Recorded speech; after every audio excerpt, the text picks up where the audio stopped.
Okay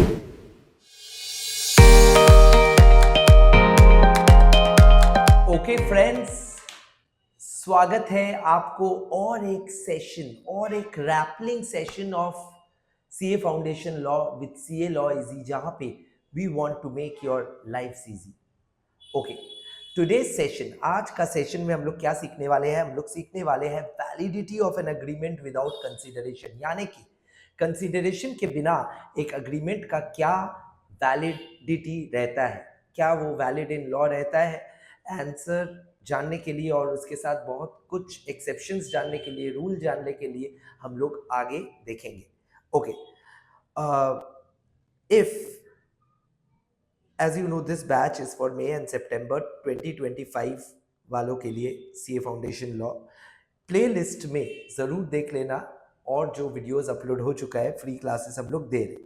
okay, now validity of an agreement. देखो, हम लोग पढ़े थे सेक्शन 10 में हम लोग ये पढ़े थे कि कोई भी अग्रीमेंट वैलिड होता है तो उसके लिए कुछ एसेंशियल एलिमेंट्स लगता है। उसके लिए वो एसेंशियल एलिमेंट्स में से पहला एसेंशियल एलिमेंट या one of the essential elements is a valid consideration, यानी कि जिसका मतलब है क्विड प्रो को, यानी कि समथिंग इन रिटर्न। अगर एक कॉन्ट्रैक्ट में वैलिड कंसीडरेशन ना हो तो वो कॉन्ट्रैक्ट वैलिड ही नहीं है। तो कॉन्ट्रैक्ट को वैलिड होने के लिए क्या चाहिए? कंसीडरेशन, एंड वो कंसीडरेशन रहने से कॉन्ट्रैक्ट वैलिड इन लॉ होता है। ये रूल है। अब मैं लास्ट क्लास में भी सूट बाय थर्ड पार्टी पढ़ाते वक्त बोला था कि हर रूल का लॉ में एक्सेप्शन किया गया है, लगभग प्रोविसो बोलो या एक्सेप्शन बोलो, ये रूल का भी, यानी कि no agreement can be there without any valid consideration, यानी कि no consideration no contract. This is the rule. ये रूल का एक्सेप्शन, यानी कि कंसीडरेशन बिना भी वैलिड कॉन्ट्रैक्ट हो सकता है। Yes, the answer is yes, a contract can be valid without a valid consideration. And यही हम लोग सीखने वाले हैं आज का क्लास में, the 7 exceptions to this rule. No consideration no contract, यानी कि कॉन्ट्रैक्ट कंसीडरेशन बिना बन ही नहीं सकता है, बट कॉन्ट्रैक्ट कंसीडरेशन बिना भी वैलिड हो सकता है। और ये 7 एक्सेप्शनल केसेस क्या क्या है, कब कब कॉन्ट्रैक्ट कंसीडरेशन बिना वैलिड हो सकता है, वो हम लोग अभी पढ़ने वाले हैं। क्लियर है? Okay, now the first exception. Before I start with the first exception, I would like to draw your attention why exceptions to rules. मैं पहले भी बोल चुका हूं पिछला क्लासेस में, कानून जस्टिस प्रिवेल करवाना चाहता है।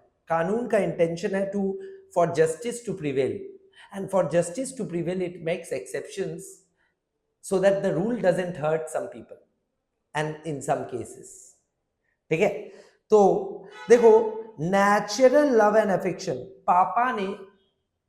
पापा ने मम्मी को गिफ्ट दे दिया, पापा ने मम्मी को मम्मी का नाम पे कुछ चीज कर दिया ट्रांसफर, तो नेचुरल लव एंड अफेक्शन से किया होगा, provided they do not have a bitter relation and they have true love.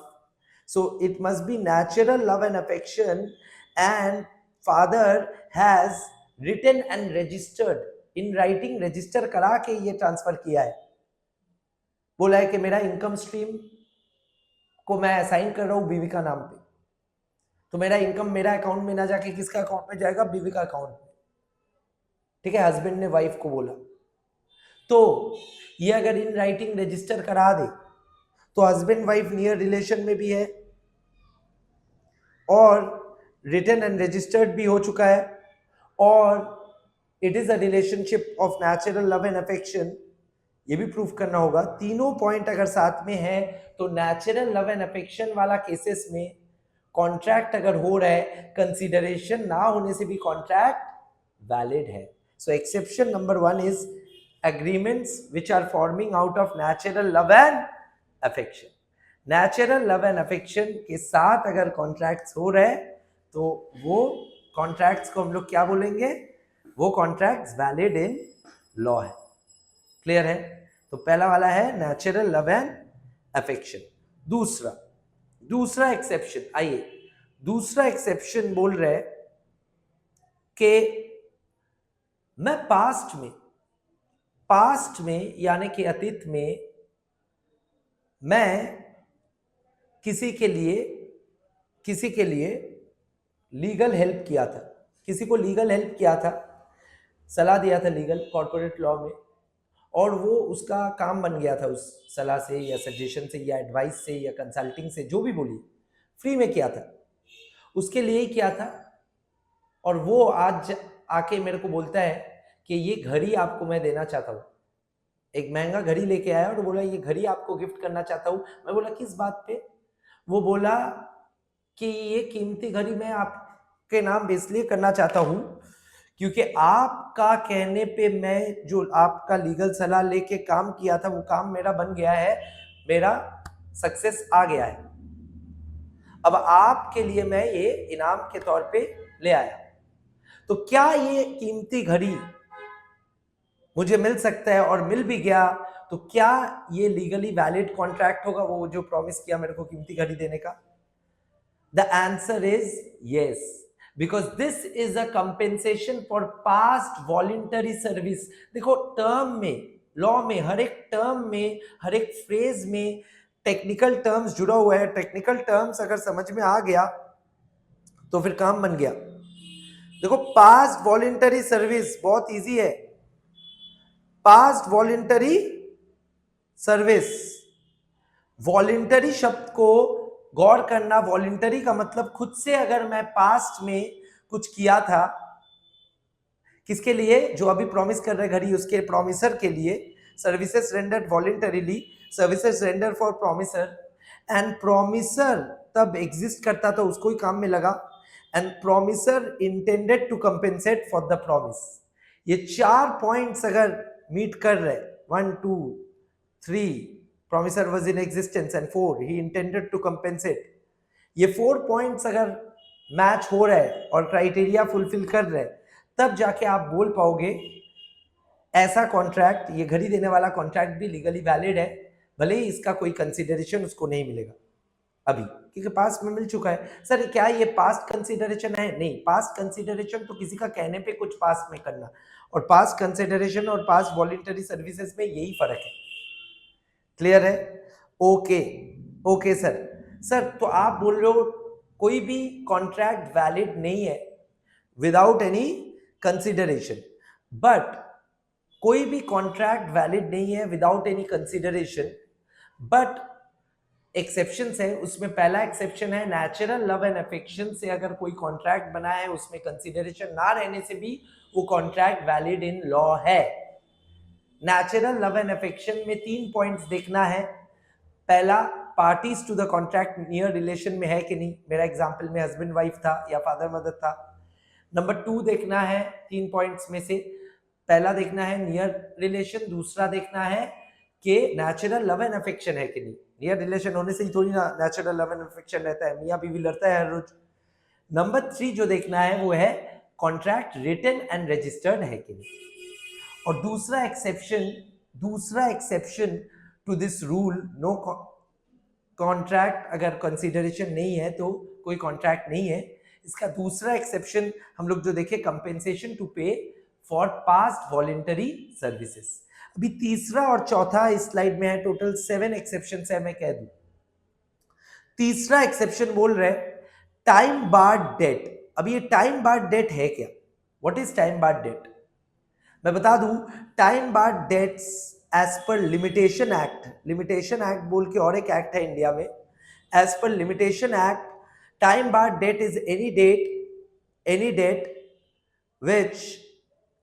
which is beyond 3 years from the date of its arisal। एक डेट अगर 3 साल के ऊपर हो गया, एजिंग बोलता है ना, डेटर्स एजिंग, एक डेट अगर 3 साल के ऊपर हो गया तो वो डेट को हम लोग क्या बोलते हैं, वो डेट को टाइम बार्ड बोलते हैं। मतलब लिमिटेशन एक्ट बोलते हैं वो डेट को बैड डेट मान लो, तुम्हारा कोई लीगल हक नहीं है उस डेट के ऊपर। मतलब कोई भी डेट इंकर होने के बाद, ड्यू होने के बाद, ड्यू डेट से अगर 3 साल बीत जाता है और आप स्टेप्स पर रिकवरी किए हो बट फिर भी कोई फायदा नहीं हुआ है, तो फिर वो उसको बैड डेट बोल दो। ये कानून बोल रहा है। और कौन सा कानून बोल रहा है? Limitation act. ठीक है, तो ये टाइम बार्ड डेट, इसको टेक्निकली हम लोग क्या शब्द से पहचानते हैं? हम लोग बोलते हैं टाइम बार्ड डेट। तो लेट्स से मेरा ड्यू डेट है एक डेट का 2020 मतलब अभी 2025 चल रहा है, तो ये टाइम बार्ड हो गया है सर? हाँ। अभी टाइम बार्ड डेट जिससे मिलता था वो, उससे मेरा अभी दोस्ती हो गया। वो आके बोला कि भैया आपका जो पैसा ड्यू था ले लीजिए।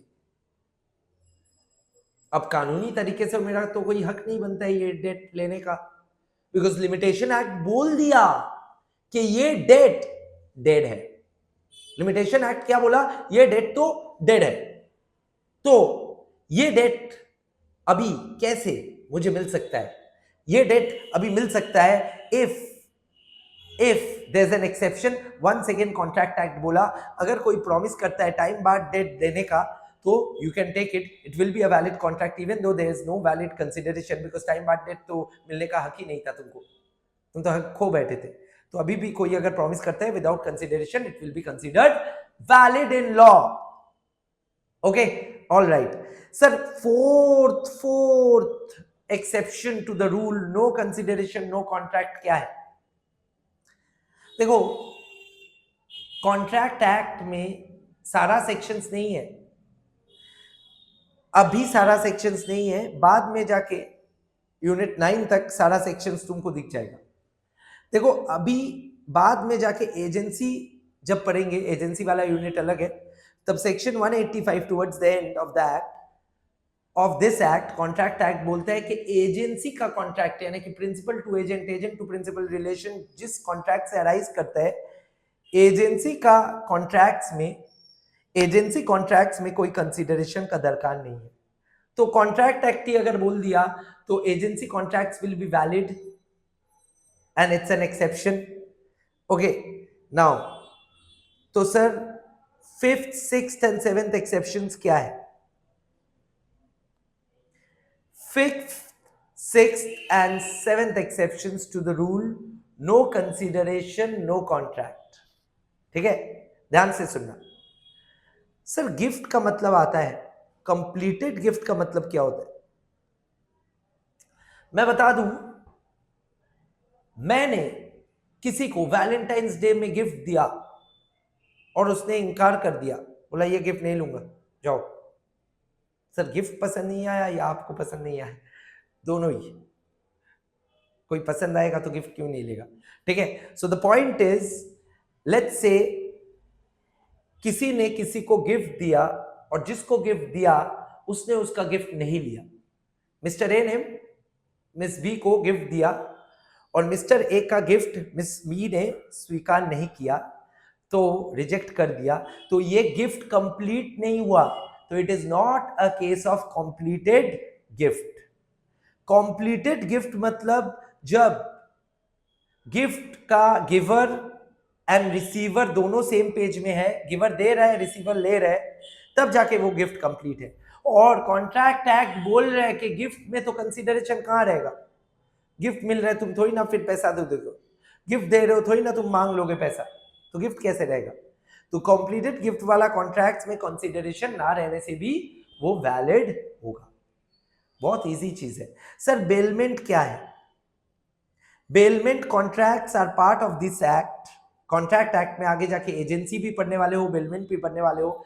बेलमेंट में दो पार्टी रहते हैं, बेलर एंड बेली। बेलमेंट में बेलर बेली को पोजेशन ऑफ गुड्स देता है या पोजेशन देता है, ओनरशिप नहीं देता है। और पोजेशन जब बेली को मिलता है बेलर से गुड्स का, तो उसमें कंसीडरेशन ना होने से भी चलता है, उसमें कंसीडरेशन ना होने से भी चलता है। ठीक है, charity. Okay, the last exception to the rule जहां पे कंसिडरेशन बिना कॉन्ट्रैक्ट हो सकता है, जाहिर है वो है चैरिटी। उस पे आधारित एक केस स्टडी भी है। क्या केस स्टडी है, थोड़ा समझाइए सर। बिल्कुल,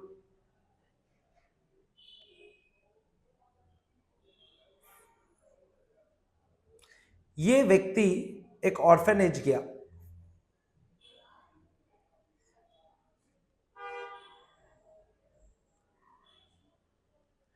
ये व्यक्ति एक ऑर्फनेज गया और जाते ही इसका आंखों में आंसू आ गया, रो रहे, ठीक है, मतलब बहुत ज्यादा रो रहे देख के हालत। तो वो ऑर्फनेज का जो ट्रस्टी है, ट्रस्टी को प्रॉमिस किया, बोला फादर आई प्रॉमिस इसका और एक बिल्डिंग बना दीजिए, इन लोग का फैसिलिटी और बेहतर कर दीजिए, ये बिल्डिंग का खर्चा मेरे से ले लीजिए, मैं डोनेट करना चाहता हूँ, चैरिटी करना चाहता हूँ, अच्छा काम करना चाहता हूँ, मैं डोनेट कर रहा हूं, आप बनाइए, मैं खर्चा मेरे को भेज देना, मैं सारा खर्चा पूरा कर दूंगा। He promises that if you make another building I will bear the expenses. Father ने, ट्रस्टी ने बिल्डिंग खड़ा कर दिया, 2 साल में खड़ा करके इससे पैसा मांगा। अब 2 years, आफ्टर 2 years इसका मन चेंज हो गया, ये अभी रो नहीं रहा है, ये बोला हाँ ये खर्चा, ये तो मैं ऐसे ही इमोशनल होकर बोल दिया था, अभी थोड़ी ना मैं देने वाला हूं, मैं नहीं दे सकूंगा। अब फादर कोर्ट चला गया, फादर कोर्ट चला गया, ट्रस्टी कोर्ट चला गया, और कोर्ट जाके वो जज को बोला कि अरे भाई ये आदमी तो मेरे को प्रॉमिस किया था, इसका कहने पे मैं ये खर्चा किया और अभी ये मुकर जा रहा है और ये बोल रहा है कि ये खर्चा इसका नहीं है। तो जज ने बुलाया, तो इसने बोला कि जज कोई कंसिडरेशन मेरे को मिल नहीं रहा है, तो ये कॉन्ट्रैक्ट कैसे, मैं प्रॉमिसर हूं बट मेरे को क्या मिल रहा है। तो जज ने कहा चैरिटी करके किसी को कुछ मिलता नहीं है बेटा। तो यही केस स्टडी का नाम है केदारनाथ वर्सेस गौरी मोहम्मद। केदारनाथ वर्सेस गौरी मोहम्मद में यही हुआ था, और तब से ये बन गया चैरिटी में कंसिडरेशन ना भी है हो तो फिर भी contract is valid. So all the 7 exceptions to the rule क्या है, नो कंसिडरेशन नो कॉन्ट्रैक्ट। और इस रूल का एक्सेप्शंस क्या है कि नेचुरल लव एंड अफेक्शन में there need not be any consideration. Natural love and affection वाला कॉन्ट्रैक्ट्स का 3 कंडीशन सेटिस्फाई होना चाहिए। फिर compensation for past voluntary services में there need not be any consideration, फिर भी कॉन्ट्रैक्ट वैलिड है। Third was time barred debt, अगर कोई प्रॉमिस करे पे करने के, उसमें भी कंसिडरेशन ना होने से भी contract is valid. Fourth was bailment, नहीं sir, fourth was agency. Section 185 of contract act बोल रहा है कि एजेंसी कॉन्ट्रैक्ट्स में no considerations are required. Fifth was completed gift, sixth was bailment, and 7th was charity.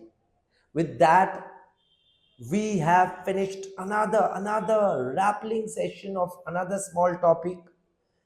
ऐसा हर topic cover कराया जाएगा, देखते रहिए, जानते रहिए, शेयर कीजिए, लाइक कीजिए for our motivation, and subscribe right now.